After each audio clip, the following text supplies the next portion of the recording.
Welcome back to Munchausen's Proxy, where we might be seeing the makings of a double bomb at the box office in coming weeks.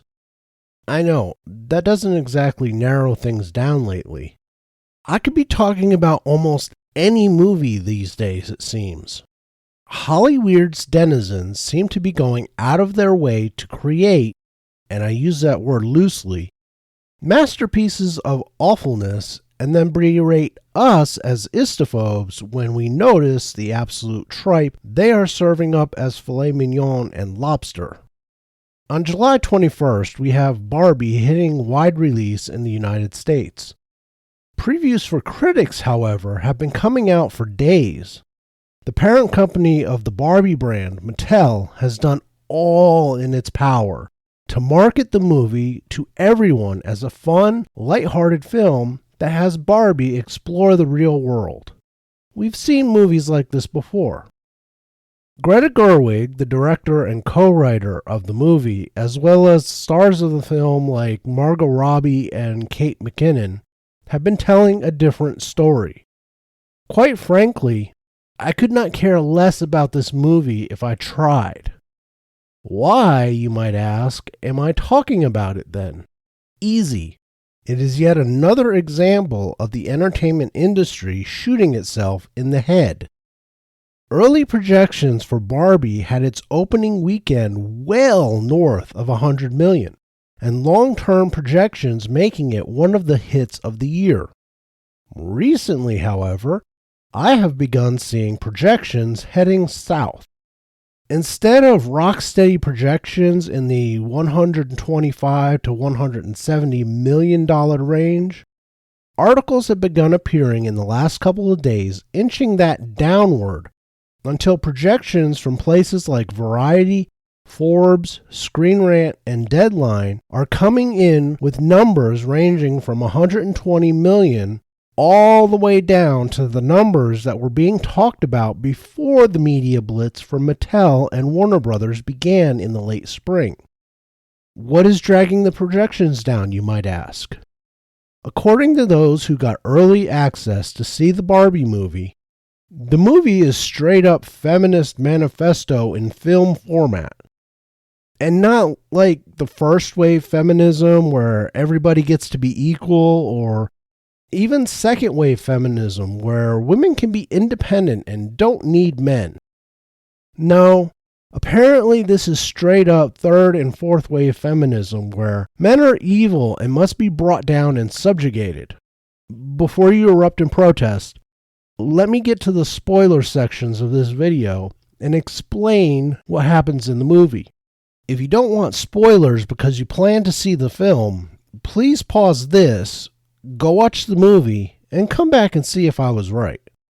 According to various reviewers, the story is that Barbie is living a great life in Barbie Land, a matriarchal heaven where the women are all self-confident girl bosses and the men, all of them named Ken, are simply accessories to various Barbies.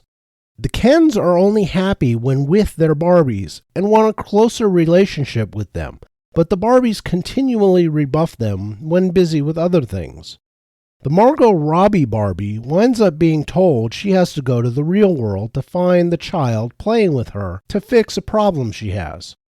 So she goes off in her Barbie-mobile, Ken stowing away. When Barbie gets there, the men she encounters do nothing but wolf whistle and catcall her, scaring her, basically acting like the stereotypical feminist ideal of modern men. She finds her owner, who chides her for exemplifying unrealistic body types and beauty and promoting consumerism and capitalism. On a side note, Mattel, did you not read this script before you paid money to have it made? Barbie finds out that the girl's mother, an executive at Mattel, inadvertently caused this crisis in her daughter, and therefore in Barbie. The Mattel CEO and his minions try to capture Barbie, but they all escape back to Barbie Land with the girl and her mother. Ken, however, has been seduced by the patriarchy, and suddenly feels like more than a Barbie accessory for the first time in his existence. he too returns to Barbie Land and brings the patriarchy with him, persuading the other Kens to join with him in taking over Barbie Land. The Barbies are subjugated into the nightmare vision of all third and fourth wave feminists, being forced to be maids and housewives and less self-absorbed girlfriends. Barbie is encouraged by the girl and her mother to take back Barbie Land and put the Kens in their place, reasserting the dominion of the Barbies. After that is all over, Barbie decides to go back to the real world, and as the movie ends, Barbie goes to her first gynecologist appointment. No, I'm not making any of that up. No, I haven't seen the movie, but reviewers I have trusted before and found to be honest and accurate in their reviews have been pretty plain about what this movie is, including Jeremy Jahns, who called it a smash the patriarchy film and, quote, felt like it wanted to smash home the message, unquote.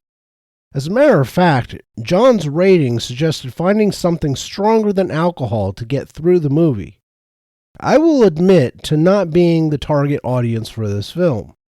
However, I don't think the Barbie playing age group is the target audience either. Or shouldn't be.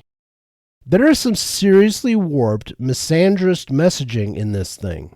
Like many a Hollywood project these days, I think the target audience is actually 30 to 40-something single women with a rather familiar relationship with her local wine shop and the local vet who specializes in cats.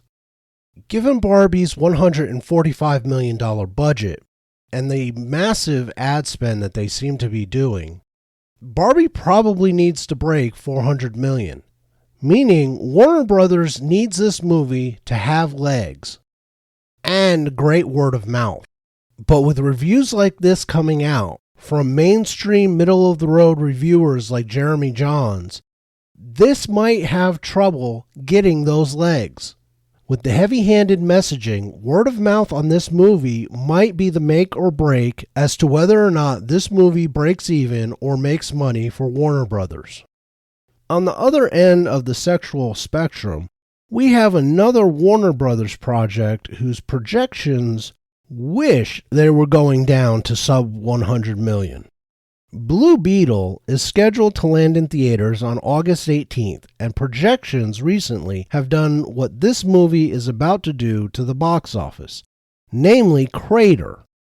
The director of the movie has been a frequent user of social media over the last few months, slamming fans' reactions to the Blue Beetle trailer to the point that when his Twitter account suddenly went silent, it was speculated that he was told from on high at Warner Brothers Discovery to shut the f*** up until the movie is out of theaters.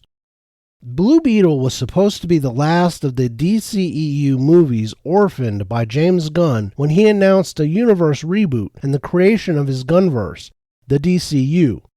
Now, however, Blue Beetle is supposed to be the first of the movies in this new cinematic universe for DC.